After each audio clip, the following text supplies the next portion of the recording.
Dear students, in this video, we are going to discuss next type of genetic disorder, sickle cell anemia. Before discussing this disorder, let's first of all discuss the concepts related to all the types of genetic disorders. Students, you know that the characters of all the organisms are controlled by the genes. Genes are the unit of heredity. And where these genes are located? These genes are located on the chromosomes. If there is change in the structure of gene, means if the gene undergo mutation, then obviously the character which is controlled by that particular gene will also show changes. To clear this concept, let's take help of the diagram. यहाँ पर एक diagram आपको इस concept को clear करने के लिए बनाया गया है और आप इस डायग्राम को ध्यान से देखिए। यहाँ पर आपको एक क्रोमोसोम दिखाया गया है और इस क्रोमोसोम पर एक स्पेशल एरिया को हमने डार्क किया है। This particular darkened area is representing the position of a gene. किसी भी एक जीन की पोजीशन यहाँ पर दिखाई गई है और ऐसे इसी तरीके से पूरे क्रोमोसोम के ऊपर सेगमेंट्स होते हैं जिनको आप जीन्स कहेंगे। Means this complete chromosomal structure has small segments which are known as the genes. Now these genes and these chromosomes, the segments, they are made up of a compound, a macromolecule DNA. We will study structure of this DNA in detail in our next chapter. But अभी आप इतना याद रखें कि ये जो segments होते हैं ये डीएनए से बने होते हैं। आप देख सकते हैं कि ये डीएनए डबल स्ट्रैंडेड दिखाई दे रहा है। There are 2 strands. ये एक तो रेड कलर से हमने इसका एक स्ट्रैंड दिखाया है, दूसरा ये ब्लू कलर स्ट्रैंड दिखाया है। So it is A double stranded structure. अब इस डीएनए को का एक छोटा सा सेगमेंट हमने यहाँ पर एक्सपेंड करके दिखाया है जिससे आप देख सकें कि ये एक्चुअली केमिकली इसमें कौन कौन से कंपोनेंट्स होते हैं। तो यहाँ पर सिर्फ हमने नाइट्रोजनस बेसिस को दिखाया है। एक्चुअली ये एक पॉलीन्यूक्लियोटाइड होता है जिसमें नाइट्रोजनस बेसिस होते हैं। हम आपसे ये जो भी इसका स्ट्रक्चर है ये नेक्स्ट चैप्टर में डिस्कस करेंगे। सिर्फ अभी आप यह ध्यान में रखिए कि इस डीएनए के साथ कुछ नाइट्रोजनस बेसिस जुड़ी होती हैं। There are 4 types of nitrogenous bases, adenine, guanine, cytosine and thymine. ये 4 तरह की नाइट्रोजनस बेसिस होती हैं और जो इन स्ट्रैंड्स पर जो न्यूक्लियोटाइड्स हैं उनके साथ एसोसिएटेड होती हैं। तो जहाँ पर जैसे एक स्ट्रैंड जैसे यहाँ पर दिखाया है, यहाँ पर मैंने एक सीक्वेंस दिखाई है इन नाइट्रोजनस बेसिस की। तो जो दूसरा स्ट्रैंड होता है डीएनए का, जैसे इन दोनों स्ट्रैंड्स में से ब्लू कलर का स्ट्रैंड पे अगर मान लीजिए यहाँ पर एक नाइट्रोजनस बेसिस की ये सीक्वेंस लिखी गई है AGCT, तो बिल्कुल इसके जो दूसरे स्ट्रैंड पर जो नाइट्रोजनस बेसिस की सीक्वेंस होगी वो इस पहले वाले स्ट्रैंड के कॉम्प्लीमेंट्री होगी। अगर इस स्ट्रैंड पर न्यूक्लियोटाइड के साथ एडेनाइन जुड़ा हुआ है तो दूसरे स्ट्रैंड पर thymine. Means if one strand is having adenine then other strand will be having thymine. तो यहाँ पर एडेनिन और थाइमिन जो नाइट्रोजनस बेसिस है इनके बीच में यहाँ पर डबल हाइड्रोजन बॉन्ड्स होते हैं। ऐसे ही अगर एक तरफ जी है यानी ग्वानिन है तो दूसरे स्ट्रैंड पर साइटोसाइन न्यूक्लियोटाइड आपको मिलेगा। ऐसा न्यूक्लियोटाइड जिसके साथ साइटोसाइन नाइट्रोजनस बेस एसोसिएटेड है। और जी और सी के बीच में यानी ग्वानिन और साइटोसिन नाइट्रोजनस बेसिस के बीच में ट्रिपल हाइड्रोजन बॉन्ड्स होते हैं। ये सारा डिटेल स्ट्रक्चर हम नेक्स्ट चैप्टर में कवर करेंगे। अभी सिर्फ आप ये देखिए कि अगर एक स्ट्रैंड पर एडेनिन है तो दूसरे स्ट्रैंड पर उसका कॉम्प्लीमेंट्री नाइट्रोजनस बेस मिलेगा थाइमिन। अगर एक स्ट्रैंड पर ग्वानिन है तो दूसरी तरफ साइटोसाइन मिलेगा। ऐसे ही अगर इधर एडेनिन है तो यहाँ पर थाइमिन है। क्लियर है? तो अब ये जो डीएनए की जो सीक्वेंस दिखाई गई है ये आप मान के चलिए कि एक कोड लैंग्वेज है। कोड लिखा हुआ है, हमें अभी कुछ समझ में नहीं आ रहा है कि ये ATGC या इस तरह से पूरे स्ट्रैंड पे जो भी कुछ लिखा होगा उसका मीनिंग क्या है, उससे क्या एडवांटेज बॉडी को मिलती है। अब देखिए इन दोनों स्ट्रैंड्स में से, क्योंकि डबल स्ट्रैंडेड है, इन दोनों स्ट्रैंड में से ये डिसाइडेड होता है कि कोई एक स्ट्रैंड की जो भी इंफॉर्मेशन है, जैसे मैंने कहा कि ये कोड लैंग्वेज है, ये आप माने कि सीक्वेंस में कुछ लिखा हुआ है जो हमें अभी पढ़ना नहीं आ रहा है, लेकिन इस सीक्वेंस कोई भी एक स्ट्रैंड, जैसे हम इसको टिक कर लेते हैं, ठीक है, तो ये प्री डिसाइडेड होता है कि किस स्ट्रैंड से इंफॉर्मेशन ट्रांसफ़र हो जाएगी mRNA में। अब यहाँ पर mRNA के बारे में आपको बता दें, ये भी एक मैक्रोमोलिक्यूल है। ये सिंगल स्ट्रैंडेड मैक्रोमोलिक्यूल होता है, double stranded DNA and single stranded RNA। और यहाँ पर M लिखा है, ये मैसेंजर RNA है। इसके बारे में भी आप नेक्स्ट चैप्टर में डिटेल में पढ़ने वाले हैं। तो जो DNA की लैंग्वेज है, जो अभी हमें क्लियर नहीं है क्या लिखा है, इस DNA की लैंग्वेज को या जो ये बेस सीक्वेंस है, इसके कॉम्प्लीमेंट्री RNA तैयार किया जाता है। इसका मैसेज जो यहाँ पर DNA का जो मैसेज है वो mRNA में कोड कर दिया जाता है, और दोनों स्ट्रैंड से RNA नहीं बनेगा, कोई एक ही स्ट्रैंड जो है वो ट्रांसक्राइब होता है mRNA की फॉर्म में। तो जैसे हमने यहाँ पे ब्लू कलर को चूज़ किया है, इस स्ट्रैंड को ले लिया, इसकी सीक्वेंस दिखा ली, और इस सीक्वेंस के कॉम्प्लीमेंट्री RNA तैयार होता है। कॉम्प्लीमेंट्री का मतलब आइडेंटिकल नहीं होता है। जैसे अगर यहाँ पर एडेनिन है तो जो RNA नया बनने वाला है उसके स्ट्रैंड पर यहाँ पर जो न्यूक्लियोटाइड होगी वहाँ पर यूरेसिल नामक नाइट्रोजनस बेस होती है। एडेनिन है तो यहाँ पर यूरेसिल आता है, ग्वानिन है तो यहाँ पर उससे कॉम्प्लीमेंट्री साइटोसाइन वाली न्यूक्लियोटाइड लगेगी। इस तरीके से ये स्ट्रैंड बनता जाता है। ए है, एडेनिन है तो यूरेसिल, ग्वानिन है तो साइटोसाइन, साइटोसाइनिन है तो ग्वानिन, ऐसे थाइमिन है तो यहाँ पर एडेनिन। आप याद रखिए RNA में थाइमिन नहीं होती है, but it is replaced by uracil, ये डिफरेंस है। तो जो लैंग्वेज यहाँ पर लिखी हुई थी वो लैंग्वेज यहाँ RNA पर आ जाती है। अब भी आपको समझ में नहीं आ रहा होगा कि ये क्या है, ये तो आपको वही कुछ नाइट्रोजनस बेसिस की सीक्वेंस नज़र आ रही है।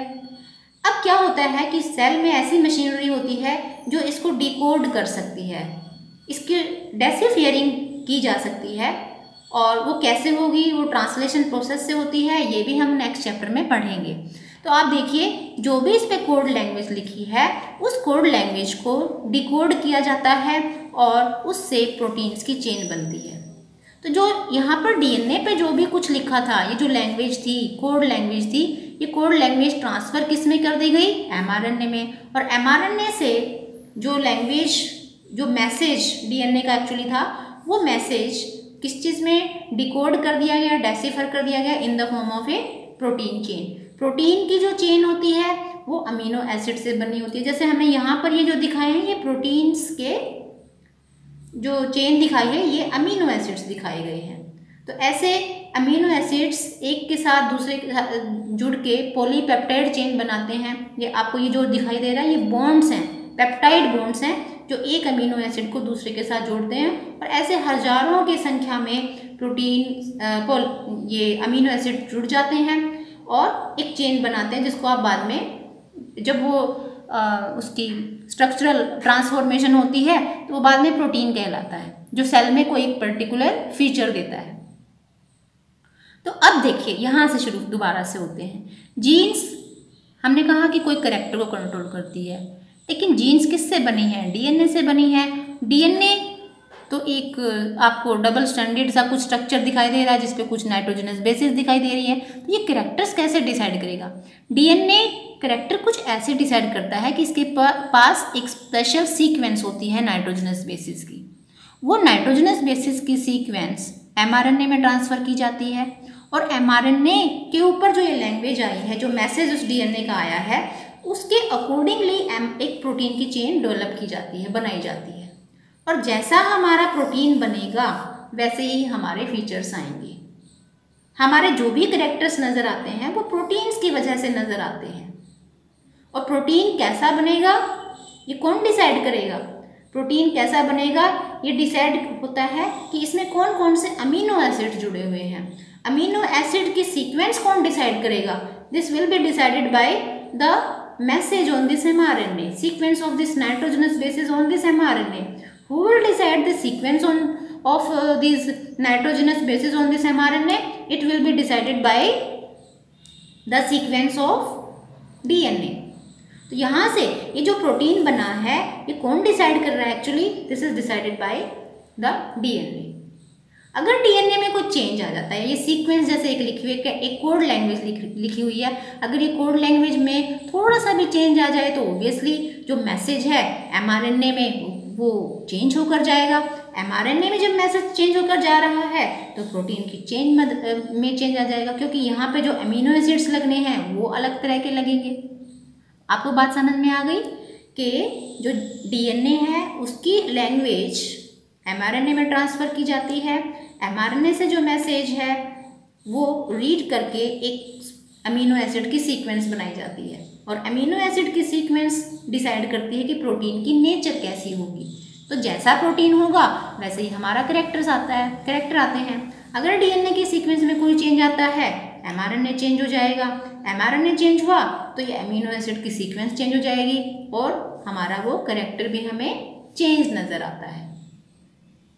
तो कोई भी जेनेटिक डिसऑर्डर है या कोई भी चेंज आपको नज़र आता है वो इस वजह से आता है क्योंकि डीएनए के सीक्वेंस में चेंज आया है। ये जो नाइट्रोजनस बेसिस की सीक्वेंस है इसमें अगर चेंज आ जाता है तो वो आपको किसी डिसऑर्डर या कोई वेरिएशन की फॉर्म में नज़र आता है।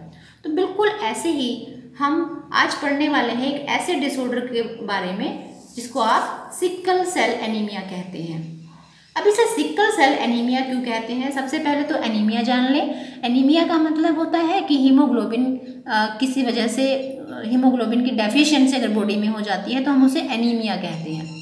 अगर हीमोग्लोबिन जो एक रेड कलर्ड पिगमेंट है, आपको मालूम है हमारी आरबीसीज रेड कलर की इसी हीमोग्लोबिन की वजह से होती हैं, और अगर हीमोग्लोबिन की डेफिशिएंसी किसी भी रीज़न की वजह से हो जाती है तो बॉडी को प्रॉब्लम क्या आती है? The body will face problem of deficiency of oxygen. Supply नहीं हो पाती ऑक्सीजन की प्रॉपर, क्योंकि haemoglobin is binder for oxygen. ये आरबीसीज में हीमोग्लोबिन ही है जो ऑक्सीजन को पूरी बॉडी में कैरी करने का काम करता है।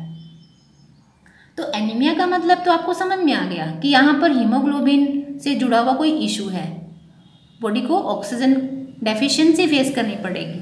लेकिन ये सिकल सेल क्यों बोला जा रहा है? सिकल सेल इसलिए कहा जा रहा है क्योंकि यहाँ पर हम आरबीसी की शेप्स की बात करते हैं। आप जानते हैं हमारी आरबीसी की शेप कैसी होती है? The shape of RBC is biconcave. ये बाइकॉनकेव शेप होती हैं। लेकिन यहाँ पर जब आप बात कर रहे हैं सिकल सेल की, ये देखिए यहाँ पर ध्यान दीजिए, क्या ये आपको बाइकॉनकेव सेल्स नजर आ रही हैं? No, these are sickle shaped. तो अगर आरबीसीज की शेप सिकल शेप हो जाती है तो ऐसे एनीमिया को हम सिकल सेल एनीमिया कहते हैं। ऐसे डिसऑर्डर को हम सिकल सेल एनीमिया कहते हैं। अब बात करेंगे कि इस डिसऑर्डर के पीछे रीज़न क्या है। आपसे पहले भी बात हुई कि एक जेनेटिक डिसऑर्डर है, तो यानी कि अगर आरबीसी की शेप चेंज हो रही है, सिकल जैसे कुछ बन रही है, तो इसके पीछे कोई जीन होगी, डिफेक्टिव जीन होगी। तो वो डिफेक्ट कैसे आता है वो हम स्टडी करने वाले हैं। सबसे पहले इस बीमारी के बारे में, इस डिसऑर्डर के बारे में, इस डिजीज़ के बारे में हम आप याद रखें कि ये एक ऑटोसोमल रिसेसिव ट्रेट है। ऑटोसोमल क्यों कह रहे हैं? क्योंकि इसकी जो जीन है, जो इस डिसऑर्डर के लिए रिस्पॉन्सिबल जीन है, उसकी जो लोकेशन है वो हमारे ऑटोसोम्स पे होती है। So it is autosomal disease. And why recessive? क्योंकि जो जीन है, डिफेक्टिव जीन है, वो रिसेसिव है और नॉर्मल जीन डोमिनेंट होती है। देखिए यहाँ पे आपको समझाने के लिए डायग्राम भी बनाया गया है।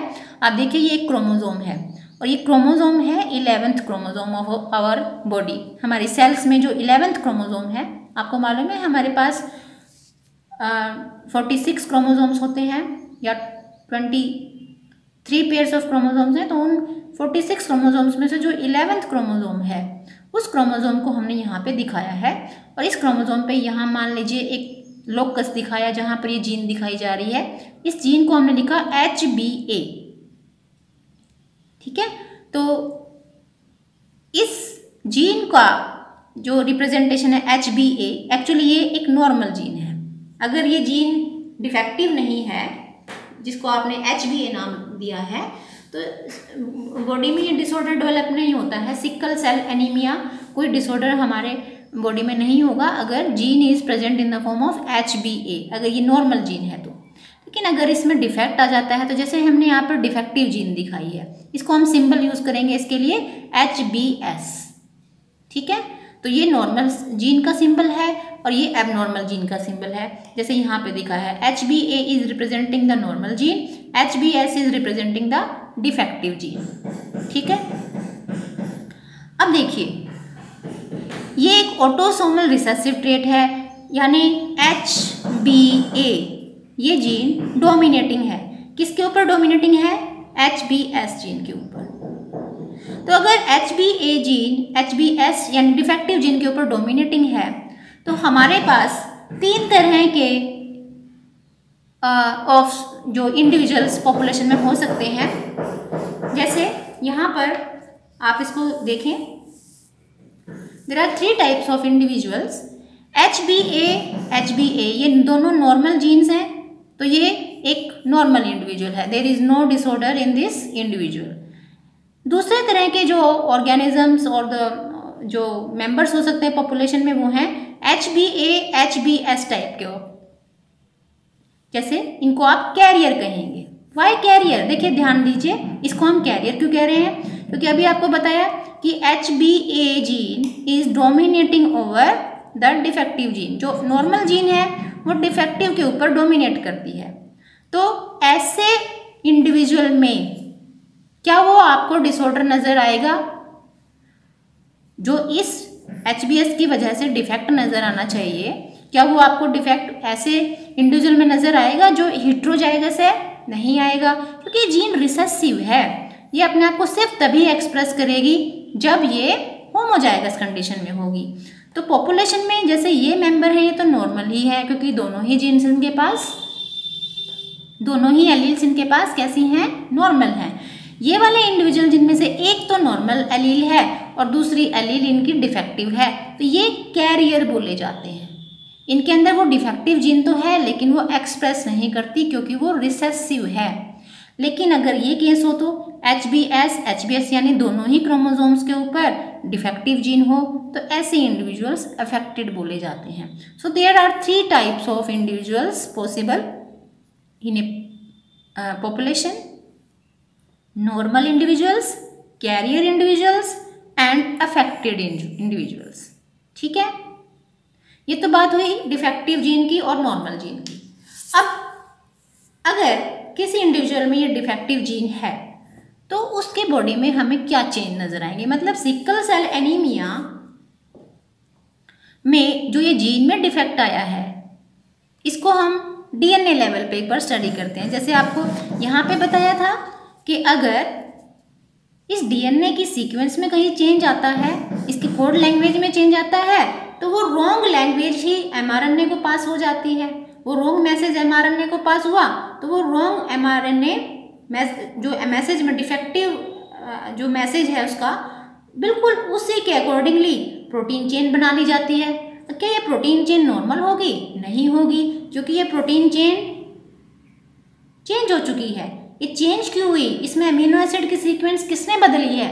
ये इसलिए बदल गई है क्योंकि यहाँ से मैसेज ही गलत आया था, मैसेज ही चेंज आया था। यहाँ पे मैसेज चेंज क्यों आया है? क्योंकि यहाँ डीएनए में डिफेक्ट हुआ था, और डीएनए में डिफेक्ट को क्या कहा जाता है? म्यूटेशन कहा जाता है। ठीक है, तो एक बार सिकल सेल एनीमिया से जुड़ा हुआ ये कॉन्सेप्ट ले लेते हैं, जिसमें डीएनए में क्या चेंज आता है वो स्टडी करते हैं। यहाँ पर हमने फिर एक इलस्ट्रेशन दिखाई है, आप इसको ध्यान से देखिए। यहाँ पे नॉर्मल HbA जीन दिखाई गई है, नॉर्मल जीन, और इस जीन में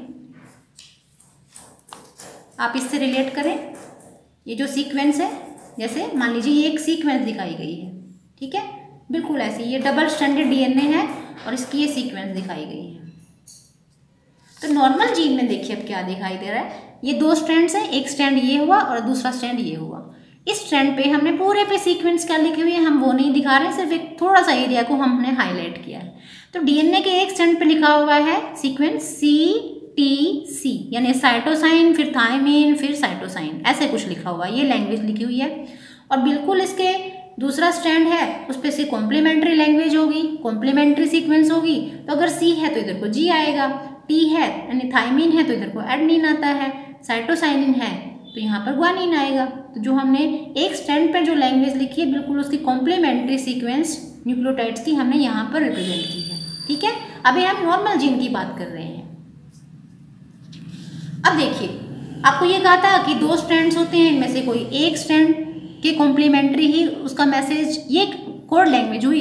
और इस लैंग्वेज में जो भी सीक्वेंस है न्यूक्लियोटाइड्स की, तो कोई एक स्ट्रैंड जो कि सेल डिसाइड करती है, कोई एक स्ट्रैंड से ही मैसेज आगे पास होता है। mRNA की फॉर्म में वो मैसेज कोड कर दिया जाता है। तो ये एक कोड लैंग्वेज है और एक इसी कोड लैंग्वेज को ट्रांसफर कर दिया जाता है mRNA की फॉर्म में। It will be transcribed in the form of mRNA। अब देखिए, हम इसको टिक करते हैं कि इस स्ट्रैंड से हमें नया RNA बनाना है।